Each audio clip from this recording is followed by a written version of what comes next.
Well, the good news from the weekend was the Bucks hit 23 pointers against the Charlotte Hornets. The shooting is back. The bad news was that they also gave up 138 points, including 51 points in the first quarter to the Hornets. It was a disastrous day at home for this Milwaukee Bucks team.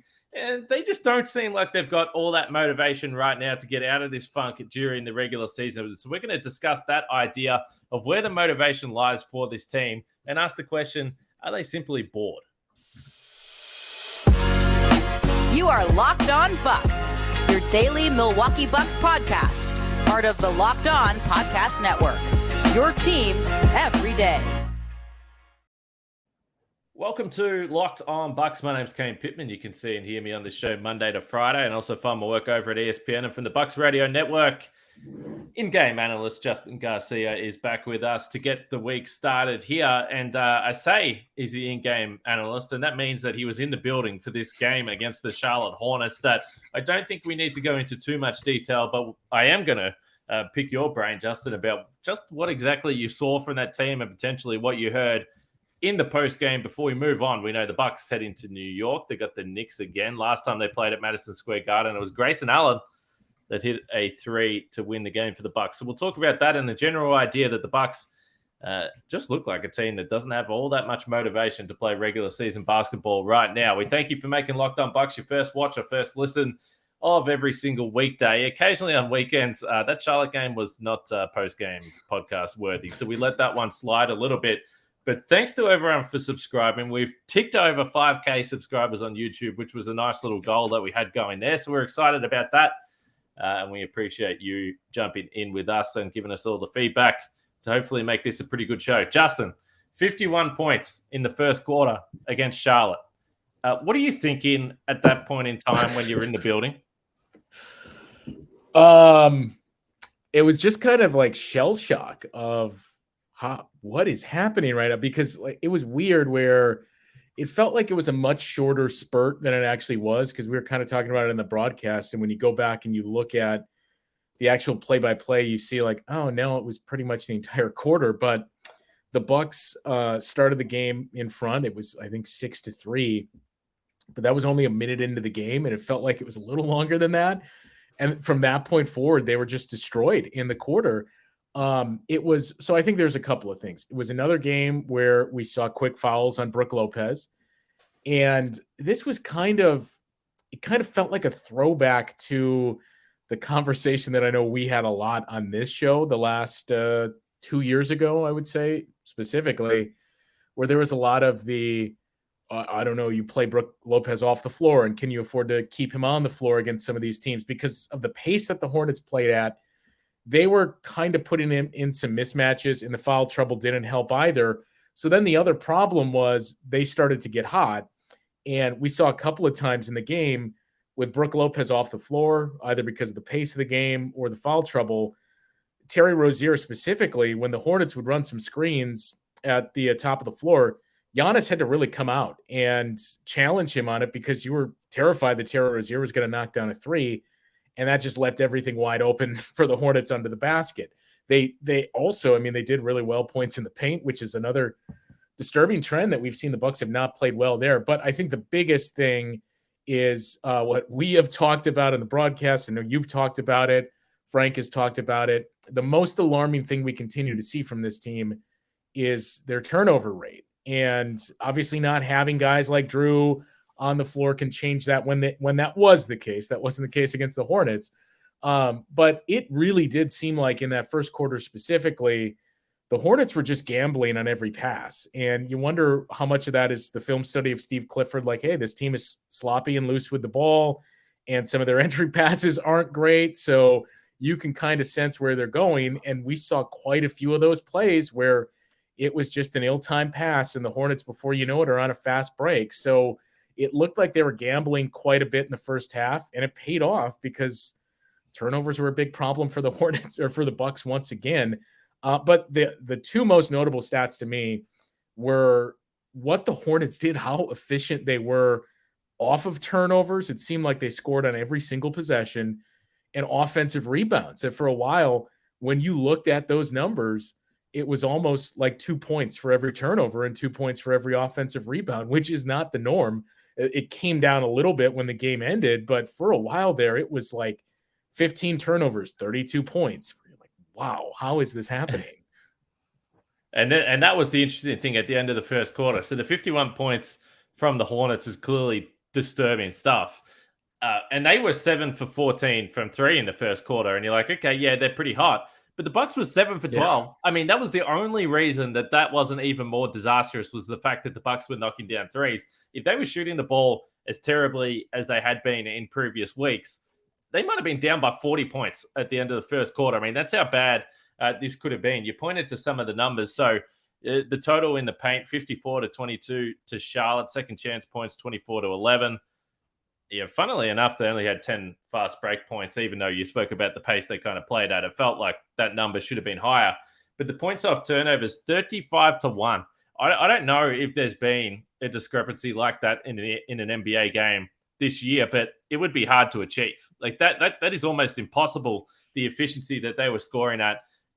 And they only had 5 total turnovers themselves for the entire game, Charlotte. So that is where you see the difference. And if you go back to this 9-game stretch that the Bucks have had. So I've taken these numbers from Eric Name's post-game story here, but we all remember the disaster in Memphis, 142-101, just a horrific performance, but against a good team. Charlotte are a bad team.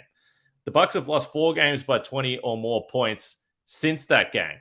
In the first 2 seasons with the Bucks under Mike Budenholzer, they lost by 20 or more points just twice total. In the 2021 season when they won the title, they lost by 20 or more points 4 times. So they've lost by 20 plus points more times in the last 9 games than basically the usual rate across an entire season. Now, you mentioned the turnover rate. In that 9-game stretch, second worst in the league, 17.3%.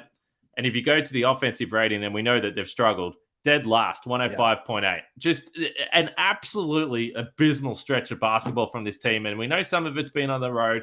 We know they're shorthanded. But these numbers are not just, oh, we've got a tough schedule. I mean, this is some horrific stuff. Yeah, it's not just we have a tough schedule and we've been dealing with injuries, because the defense has basically become mediocre during that stretch too. Mm-hmm. And that's what we had talked about before. That's how they got to be 9-0. And that's how they kind of stayed afloat despite no Chris or Pat and not getting to experience Joe Ingles yet. Was their defense was not only best in the league, but it was by a wide margin. And I think once guys started to come back into the lineup, it's only natural that you see a little bit of regression where it's kind of like, hey, we finally made it, so we don't have to press so hard defensively. So I think that's definitely a part of it. But, it just seems like we're about a month too early for this to be the case. But it just seems like for the last few weeks, the Bucks have kind of hit that point in the schedule that you see most teams go through in late January and early February, just before the All-Star break, where teams are kind of like, all right, we see the break that we have coming up here, so let's just get to the All-Star break. It seems like the Bucks have been stuck in that mode for 2 or 3 weeks now. Yeah, they've been a 500 team, so they started 9-0, and then I think since then it's around 500, 15-14 or something like that. It might be 16-14 since that stretch there. And again, as you said, we have seen teams go through stretches like this, but I want to dive into this a little bit more, because we spoke about went through all the possible trade scenarios. There's an hour-long podcast. If you haven't listened to it yet and you've got some spare time, chuck it on and listen to Frank and myself go through not all of them, but a long list of potential trade targets for this team, because we are getting to the point where I think we spoke last week, Justin, and I said, look, I'll give it to the end of January before I'm too stressed out about everything. And hopefully by that point you see Chris, but we don't really know. But you don't want to let too many games slip here. And games like that one against Charlotte in previous years, even when the Bucks have had struggles, and I would say over the last couple of regular seasons, I haven't watched Bucks games or turned them on like I did the first 2 years of the Bud era, where I just thought they were going to win every game. It hasn't quite been that level. There's been ups and downs. There's certainly been lulls. There's been losing streaks. But games at home against the Charlotte Hornets have never looked like that. And so I think they're battling some serious motivation stuff at the moment, which I get. But I wanted to dive into that idea a little bit more with you after we talk about our sponsor of the podcast, TurboTax. Go to TurboTax and don't do your taxes. Meet with an expert who'll do them for you. TurboTax experts can relieve you from the stress of taxes and file for you so you can do not taxes. Show your eyes things that are not taxes. Unpack a moving box of not taxes. Taste not taxes. Sing not taxes a lullaby. Hope not taxes. Sleep through the night. Grab a saddle and ride not taxes into the sunset, Justin. With TurboTax 100% expert guarantee, an expert will do your taxes from start to finish so you can relax. And it feels good to be done with your taxes, doesn't it? Come to TurboTax and don't do your taxes. Visit turbotax.com to learn more. That's turbotax.com. Full service products only. Video meeting while expert does your taxes required. See guarantee details at turbotax.com/guarantees. So I think one of the things that teams that are good for a number of years, and I know the Bucks have only won one title, but they've been at the top of the Eastern Conference for around 5 years now. And sometimes you hear about these other teams, and the Spurs is probably the greatest example in recent times because most teams go through a window where it is, 5 or 6 years where they're contending potentially, and then their players get older like the Bucks have.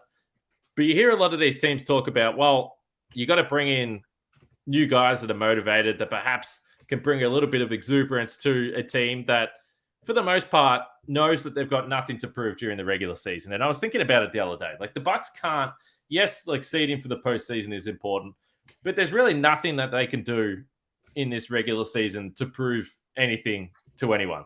People think that they're going to be pretty good, but getting a number one seed doesn't necessarily mean anything for this team. The only thing they can do it is winning a title. Giannis would put up 46 points per game last week over 3 or 4 games. He's the 4th favorite for the MVP. I mean, he can't even do anything in that regard, potentially to prop himself up to the MVP debate. We know the Bucks brought back most of their team. I thought it was a pretty smart move, but it is interesting. This team, just from the complete outside, does look like, when you combine all the injuries and probably the frustration of not being a healthy team, they do look like they're a little bit bored. Night to night, you're not seeing the same energy and fire that certainly you did in the first couple of years.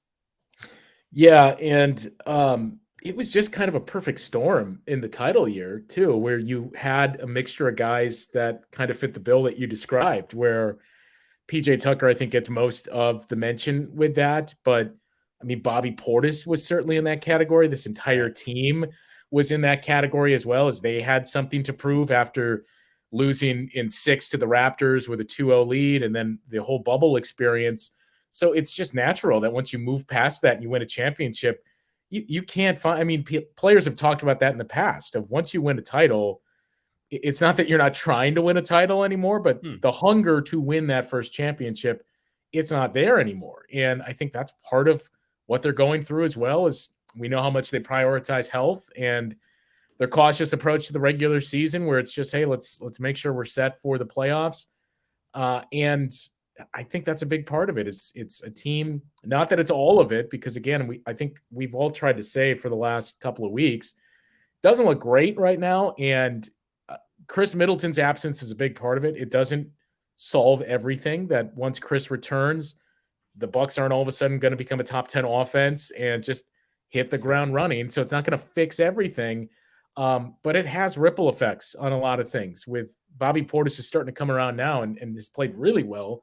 But when you looked at his early season, somewhat struggles, and Grayson Allen, what he's going through, the absence of Chris Middleton speaks a lot to that. And obviously their half-court offense specifically, no Chris Middleton, speaks a lot to the issues that they've had there. But I do believe, I guess I'd say big part of it as well is just a veteran team, an older team that is 2 years removed from winning a title, that knows we have to be healthy to have a chance to win another championship. And that means not going all out in the regular season. I mean, the only thing left to really check off in the boxes that you were getting to before is if this team just approached the regular season extra motivated to see, could we win 65 or 70 games? But you don't see teams do that anymore. Yeah, so I totally sit back from someone that's never, quite clearly, I don't know if any of our listeners know, but I never played NBA basketball. So I've never had to go through the physical challenge that they're going through. And it's been a number of years. And if you just look at the schedule again, for as long as it feels like this season has been going, they're not even halfway through the regular season yet. There's still 43 regular season games to go. We're still a month away from the trade deadline, over a month away from the All-Star break, which after the All-Star break is when everyone says, okay, the run to the postseason has begun. So we're still a long way away from that. But I mean, right now, quite clearly, they're not playing championship basketball. And it's just kind of some of the things that you see, the turnover stuff that has just continued to bubble along these last few games here. I think you want to be a little bit careful that you don't let those types of things linger. I mean, Giannis always talks about good habits. Bud always talks about good habits. There hasn't been too many good habits when it comes to, certainly the offense here over the last little stretch. And like I said, I think, for me, the end of January is when I'll really start to hit the panic button. But are you concerned at all long-term? I mean, there has to be some caution of not letting this slide too long and thinking that you can just turn it on eventually and get back to winning championship basketball. I mean, the longer this goes, I think we both said if we're into late January, we're in January now, but if we're in late January and this is still going on, then it's starting to get to elevated levels of heightened concern. And especially when you look at not just on the calendar, but you look at the schedule that they have in January. I think it's changed a little bit just because the 6th seed in the East seems to fluctuate every day and who owns it. But I believe from the moment they played the Bulls, the 28th of December until the end of January, they only have 4 or 5 teams on the schedule out of 17 games that are in the top 6 of their conferences. So it's not even just top tier playoff teams. It's teams that are out of the play-in tournament. And a lot of that is the teams that are 4 through 6 in both conferences is what the bulk of this schedule is, that or lower. So with that on the calendar of, okay, this can't stretch into, 3 months into the season, it's still going on. And with that level of competition, if it is still happening then in late January and this team is 10 games or so above 500, but that just means they've been a 500 team since a 9-0 start, then it's starting to get to elevated levels of concern. And the biggest thing, obviously, is if there's any news, I have no reason to believe there is, but if there's any negative news about Chris Middleton in the next couple of weeks that changes things, because I think we saw it last year, and without Chris Middleton, barring something unforeseen, this team can't win a championship with the roster that's currently constructed if Chris Middleton isn't going to be a part of those games. Yeah, well, they also can't win a championship without Chris Middleton playing the level of basketball he played in the championship round. So it's also not just him coming back, but it's him getting back to that level. So I want to ask you a little bit more about that and get back to the trade stuff. So as I said, we did a trade special and listed a bunch of names. When you talk about the team, maybe from the outside, from the surface, I don't know if it's actually true, but from the outside looking like perhaps the motivation, the drag of the regular season is starting to take hold. Does that make you think anymore that this team needs to inject 1 or 2 guys into this list from a personality point of view? So I want to ask you about that. But there's one thing that gives me a lot of motivation and injects a whole heap of enthusiasm into my body, and that's Built Bar. So if you're looking for a delicious treat and don't want all the fat and calories, then you got to buy a Built Bar. You got to try a Built Bar. So we just got through the holidays, and I know my goal is to eat a little healthier. Now, weekends are problematic for me. There's no doubt about it. But if you want a snack that you can eat 7 days a week and you know it's going to be healthy, even though you can't really believe that it actually is healthy, then you got to try Built Bar. What makes Built Bar so good? Well, for starters, they're covered in 100% real chocolate, and they come in unbelievable flavors like churro, peanut butter brownie, coconut almond. Last time I was doing this ad read, Frank started eating a Built Bar. Justin, you haven't got any handy? Is that... I don't have any handy now. All right. Well, I'm not sure how they do it, but these bars taste like a candy bar while maintaining excellent health ingredients. And what's even better is the 130 calories, 4 grams of sugar, and a whopping 17 grams of protein. And now you don't even need to wait around to get a box. For years, we've been asking you, talking to you about ordering your Built Bars at Built.com. Now you can get them at Walmart or Sam's Club as well. So pop in there, get yourself a box. And if you're close to Sam's Club, run in and grab a 13-bar box with the hit flavors, brownie batter, and churro. Then you can thank me later for that. So that's Built. Built Bar there, which we know is just an absolutely superb product. So this is just purely theorizing, Justin, when it comes to the idea of injecting either some athleticism, some fire, some motivation, a different voice. Does any of that, strike you as something this team could potentially use? And has perhaps your mind started to change a little bit as you've watched this stretch of basketball? I mean, at this point, it wouldn't hurt to have that same injection That's very true. that we talked about from 2 years ago, where you had the perfect storm of PJ Tucker, a guy that experienced those setbacks and was looking to win a championship. So he fit so well. Bobby Portis, for everything that he talked about, they just don't have that guy. Joe Ingles, I guess, is the closest to that guy that we would describe here. And it's still kind of a work in progress with him, where it's going to take time. So maybe by the time you get to the trade deadline, Joe Ingles has really started to develop even more chemistry. Not that there's none there now, but he's really started to latch on with his team, and then he kind of assumes that role. But I mean, I think that's a challenge that a lot of these teams are going through too. And the one thing that gives me less reason for concern, but I understand when people push back of like, well, it looks really bad with the Bucks and maybe even worse with some of these other teams, is it would be a lot more alarming if the Bucks were the only team going through this. And they're just not. I mean, the Celtics have basically done the same thing the Bucks have for the last month or so of the season. I think they're 9-8 in their last 17 games, and the Bucks are 9-9 or something like that. So Celtics have done that, and Celtics had some pretty bad losses on the schedule already as well. They lost to the Thunder earlier in the week with no Shai Gilgeous-Alexander. Boston played everyone, and they lost by 30. So it's kind of the same thing the Hornets did to the Bucks. The Nets went through their stuff earlier in the season, and I think the Nets, it's easier to explain, where the coaching change seemed to be very pivotal. And Ben Simmons is playing well. Kevin Durant has played like an MVP, although we've joked of, hey, just wait till he goes down. And now we saw he went down tonight. Yeah, but it seems like every team is going through this, except for maybe the Cavaliers, that seem to have been very consistent so far. So it's not like this is just the Bucks that it's impacting. I think we feel that way because we watch the Bucks more than any other team.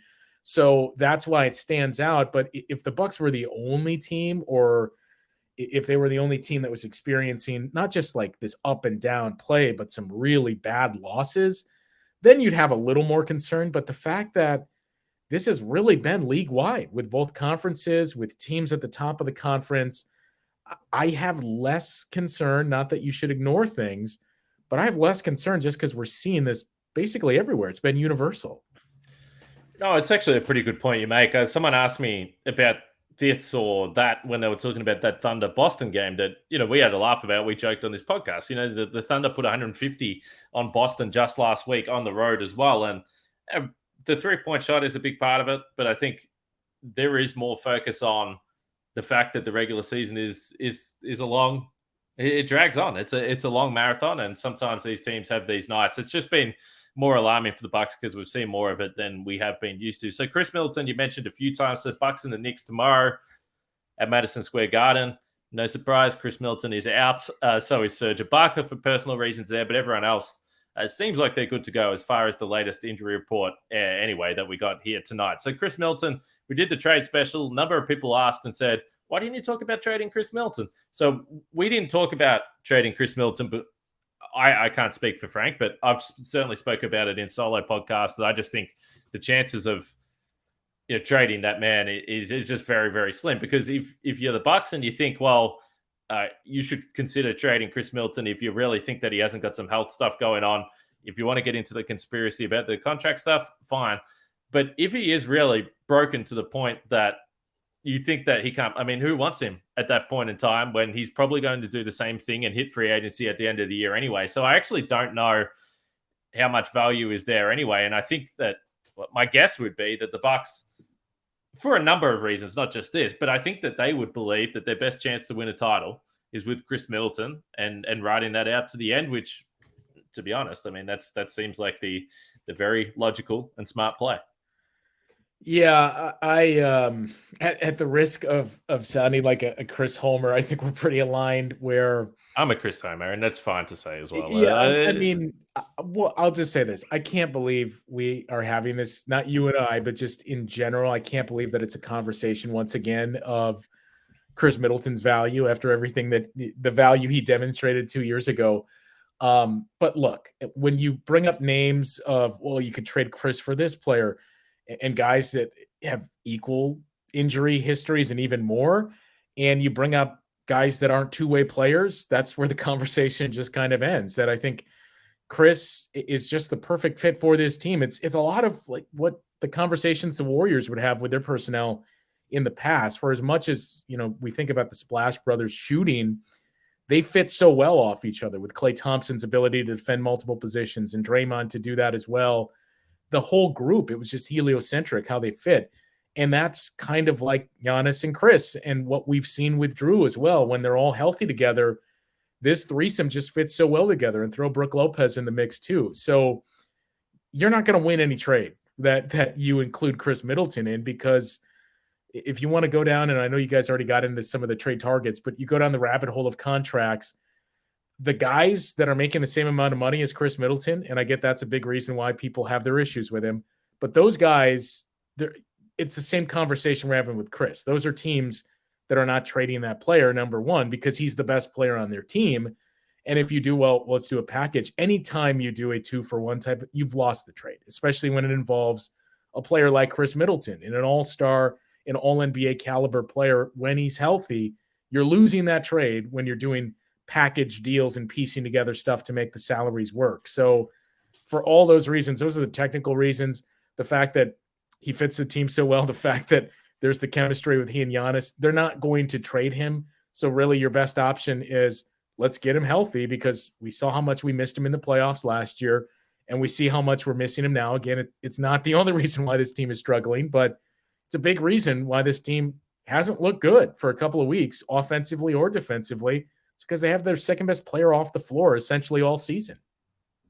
And I know that there will be people that will comment to this and say there are reasons why they would trade him and all those things. And the idea that, yeah, even if you trade Chris Middleton for 50 cents on the dollar, then it's still better than not having someone playing. And I get all that, and it's damage control because people don't want to give him a max contract in the summer.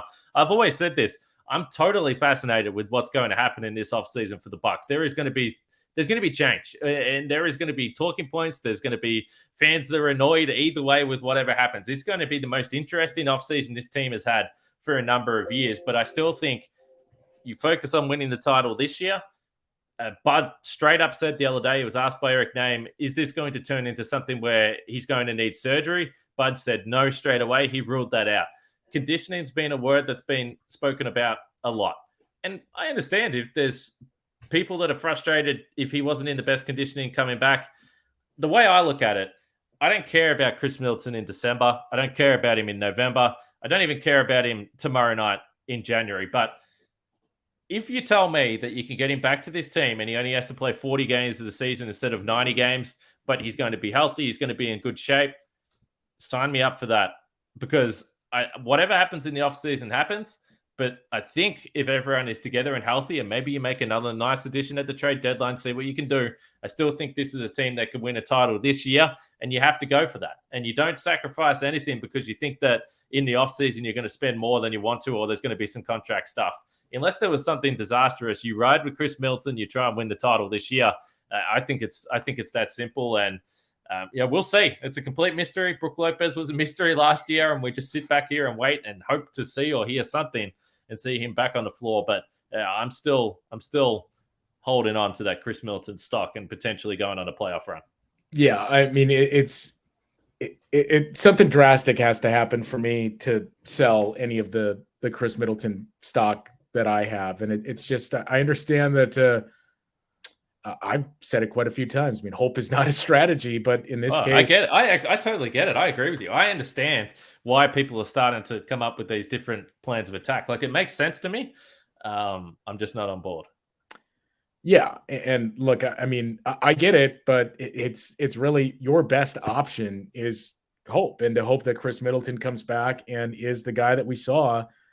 It doesn't even have to necessarily be during the conference finals, but is close to that guy that is an all-star caliber player that meshes so well with Giannis. I mean, the Bucks aren't going to acquire any player at the deadline that is on that level. So that's your best chance and your best quote unquote trade deadline acquisition. We hope it's not that long, but your best in-season or mid-season acquisition is just getting Chris healthy.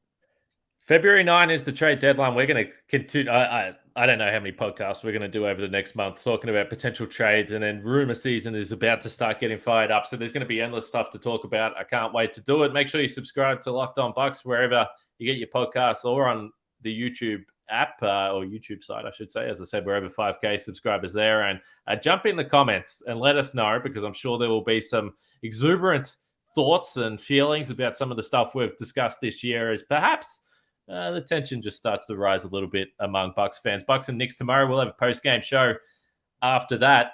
Justin, as I said, I don't know. I can't go into a Bucks game right now and feel like I know exactly what's going to happen. But if you were ever going to have a response, you would think after what happened on Saturday, you're looking for it. And Giannis typically gets up for games at Madison Square Garden. Yeah, that was the one that really threw me, because it was the same where this season you're like, I feel like they're going to win this game, but who knows? It's been up and down. When you went into the Hornets game and you said, this might be the worst team in the Eastern Conference and maybe in basketball, and we got everybody, but they're going to win this. When they lost and looked the way they did, that's when it was really, well, I really don't know what to expect on a nightly basis until you start to see consistently the team looking like what we're used to. Yep, keep knocking down some threes, cut down the turnovers, and hopefully get a win and get back on track so we can have a bit of fun on the post-game pod. Thanks again to everyone for listening. Check out Game to Game NBA as well, the podcast on the network, on the Locked On NBA feed. You can listen to Game to Game, and everyone will jump in with their little bits and pieces from the game recap. It's a nice, easy, short, digestible way to find out what happened in the NBA, because it can be hard to keep up, let's be honest. And then, as I said, Frank will be here. We'll have a post-game pod after Bucks and Knicks. Listen to Bucks Radio. Listen to Justin give his thoughts on this game. Do you do it tomorrow, or you do the pre-game, post-game show for the road? For the road, it's just the pre, post, and halftime, too, to be sure not to undersell those 15 minutes. Yeah, exactly right. All right, listen to Justin. He'll be back on this podcast, I'm sure, later in this week. I'll hassle him to do something, and we'll speak to you after the game. Hopefully, the Bucks have